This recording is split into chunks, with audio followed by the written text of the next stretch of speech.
Hey, Jeremy Portnoff here. It's Valentine's Day, the day of love. And, there's so many great ideas for giving gifts and romantic overtures, from simple flowers to candy, dinner, jewelry. I don't know about you, but sometimes it's hard to find a good gift. So something that's not too common or played out. This year, you might want to consider making an IRA contribution for your spouse. Now, while not the most romantic of gifts, it is one that can be very practical. So let's talk about a few important things you need to know about IRA contributions. Now, first, why make an IRA contribution? Well, for starters, you're setting aside money for your retirement, which should be self-explanatory.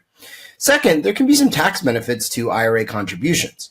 If you make a pre-tax IRA contribution, that means that you're reducing your current taxable income because you're getting a tax deduction on your tax return. The decision to save pre-tax really depends on whether you think you're going to be in a higher or lower tax bracket in retirement.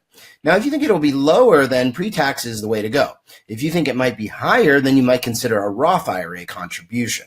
There's many reasons to consider which you might pay more or less taxes. The common myth really is that you pay less taxes in retirement, and there's plenty of situations that would show you that you might actually pay more in retirement. But whichever way you go is what determine if you should do pre-tax or Roth. Now, that Roth money goes in after tax, and so the earnings grow tax deferred. And while you pull the money out, provided you meet the requirements of being over 59 and a half and having had the account for 5 years, then the distribution and all the earnings is tax-free. Now, watch out because there are some income limitations for making those pre-tax and Roth IRA contributions, which are impacted by whether you're considered an active participant in your employer plan. If you make too much money to make a pre-tax and or Roth IRA contribution, you can still make a regular IRA contribution. You just can't take the deduction on your tax return. This will create what we call basis in your IRA, which when distributed does come back out tax-free. However, it's the earnings on those contributions that will still be taxable. Now, there might be a way to get around this through a tax strategy called the backdoor Roth. However, that's going to be a video for another day. Why am I bringing this up on Valentine's Day? Right. Gifts for our spouses. Now, while an IRA stands for individual retirement account or arrangement, one need not actually make a contribution for themselves. In fact, really anyone can contribute to an IRA for you. The only main real requirement is that you or your spouse make enough money to make the contribution. This means that you can give a gift of an IRA contribution to anyone, anytime, for really any reason.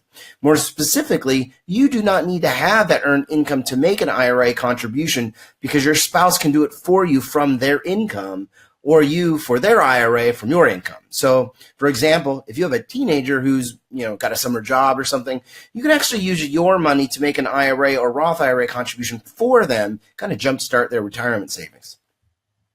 Now, one area that this gets forgotten is about for those who are over 70 and a half. Now, while being over 70 and a half will typically preclude you from making a pre-tax IRA contribution, if you still have earned income, they can actually still contribute to a Roth IRA, provided your income is below the limits.